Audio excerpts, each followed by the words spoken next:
What's up, everyone? Welcome to the video. Today we're going to take a look at how to replace the battery in this Ford Bronco remote key fob. This Ford Bronco remote key fob is going to use replacement battery CR2450, and I'll put a link in the description box of this video to where you can find these replacement batteries if you're in need.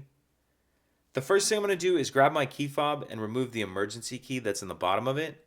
That's done by pressing this release here that my thumb's on, and the emergency key will pull out like that. Now if I hold the key fob with the buttons facing down and I take a look at the bottom of it, you can see there's this slot right here that the end of my key's in. What I'm going to do is take my key and push it in that slot.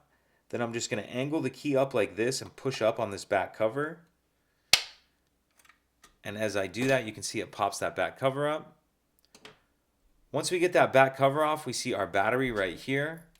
In order to get this battery out, I'm going to grab a small screwdriver or even something with a point on it that will fit in this slot right here. Get down in that slot, and that'll allow you to pop the battery up like that.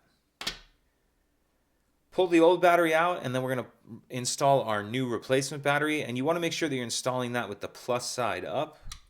And you'll kind of tuck this outer edge in first, like that.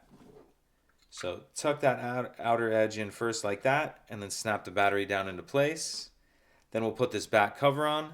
And if you notice on this part of the back cover, there's that little bit of a tab right here that my finger's on.